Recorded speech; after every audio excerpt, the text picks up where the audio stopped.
On the morning of June 6, 1944, the Allies finally began the liberation of Europe from the Nazi nightmare.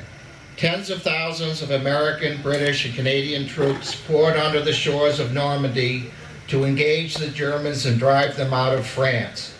The Allies had trouble at first fighting through the treacherous French hedgerows, but by late fall, General Eisenhower's armies were nearing the German border. As the Americans advanced, Private First Class Jim Cassidy and his machine gun squad were attempting to enter a Rhineland town when almost immediately they were pinned down by a German sniper perched high in the church steeple. There was little they could do as they hunkered down in their foxholes to avoid the bullets whizzing by. Finally, late in the day, supporting artillery moved up and demolished the church. Once again, the squad, as they had so many times before, picked up their gear and pushed forward with the rest of their unit during that bitter cold winter of 1944-1945. 18-year-old Jim Cassidy was just one of the many young men who had stepped forward to risk their lives in the worldwide struggle for freedom against the Axis powers. He and his men were typical of what Tom Brokaw called the greatest generation. Jim was born in 1926 and grew up in Worcester. He vividly recalled the day World War II began. On the evening of December 7th, 1941, Jim and his brother Bill were on their way home from the movies. They noticed on the trolley car that there was talk about the Japanese bombing Pearl Harbor, and some women were crying. The brothers didn't know what or where Pearl Harbor was, but they knew the news was bad. The next day, the Cassidy family learned from their parlor radio that the country was at war. When Jim turned 17, he tried to enlist in the Navy, but was turned away because of a minor vision problem. So he returned to high school for his senior year.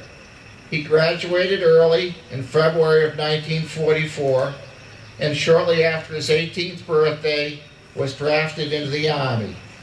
He recalled that when his mother went to pick up his diploma later that spring, she remarked on how many empty seats there were for those who had also gone into the service. On May 15, 1944, Jim reported to Fort Devens for induction. The Army then shipped him off to Fort McClellan, Alabama, for 17 weeks of infantry training in the tropical heat of summer. Then Jim was sent to Fort Leonard Wood in Missouri for additional training, and after a short leave at home, was ordered to Camp Miles Standish in Taunton, where he arrived in a blinding snowstorm. This was his final stop before shipping out to Europe. At this point, Jim was assigned to the 70th Infantry Division, famously known as the Trailblazers. For all this, Jim was paid $30 a month. In November 1944, Jim Cassidy boarded the SS Mariposa troop ship out of Boston and headed to Marseille, France. The trip over was uneventful, but Jim remembers his arrival on December 10th very well. There was mud everywhere, and it was cold. He pitched his tent in the ever-present mud and awaited orders to the front. 10 days later, he and the other troops were loaded onto cattle cars and started toward Brumarth, France. 500 miles later, they arrived at their destination. It was Christmas Eve.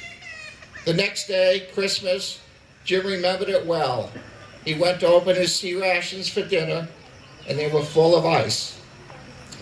Jim had been assigned to Company H, 274th Regiment of the 70th Division, 7th Army. Company H carried heavy weapons to support the infantry, primarily machine guns and mortars.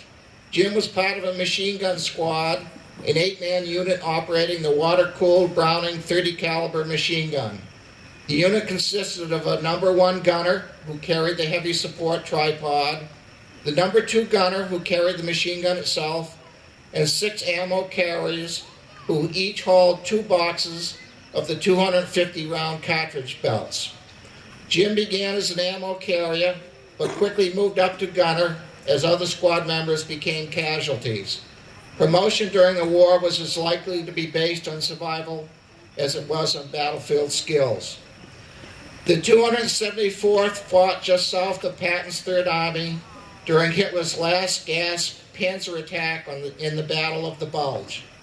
As Jim and his division moved forward from France into Germany, they endured constant shelling and sniper fire. They lived in foxholes in what was one of the coldest winters that Europe had seen in many decades. Jim carried extra socks and inner soles in his parka to keep his feet dry. Dry feet meant warm feet and no frostbite. Perhaps Jim's closest brush with death came when a screaming Mimi, which was the GI nickname for a German 88mm artillery shell or rocket, when one landed no more than 10 feet from Jim's position. Fortunately, it was a dud and did nothing more than spray him with lots of dirt and debris. But Jim said it sure did scare the hell out of him. As the 274th fought its way into Germany, Jim recalled that his unit was pulled back every so often and allowed a 1-minute hot shower, given clean underwear, and served some hot meals. One time, Jim was even given a 3-day pass to Paris. It was the first time he had seen electricity since leaving Marseille in December. Despite the primitive conditions, the troops were kept up to date on the news by the Armed Forces Radio and the Stars and Stripes. Jim remembered vividly that sad day in mid-April when their commander-in-chief, President Roosevelt, died. As the war wound down in the spring of 1945 and Germany's surrender was near, Jim remembered the 274th taking many prisoners. A substantial number were no more than 12 or 13 years old, as the German army had exhausted its supply of regular troops. After the Germans had surrendered to the Allies in early May, Jim and the 274th immediately began plans to go to the Pacific for one more battle. This was for the invasion of Japan, and they instinctively knew the casualties would be very high. His unit was still training in Europe when the atomic bombs were dropped on Hiroshima and Nagasaki, and Jim remembered the jubilation and relief of the troops when Japan surrendered. Instead of one more battle to fight, they would be going home. In early January 1946, Jim boarded the Liberty ship SS John Holland for New York. He had been in Europe for 13 months and was eager to get back to the States. He told me that he will always remember the sight of that beautiful lady, the Statue of Liberty, as the ship made its way into New York Harbor. On May 1st, 1946, Jim was discharged from the Army. After the war, Jim used the GI Bill to attend UMass at the Fort Devens campus. He studied agriculture and went on to a distinguished career with the Massachusetts Department of Agriculture. For 37 years, he was the state's director of the Bureau of Farm Products and enforced the regulations on all its fruits and vegetables.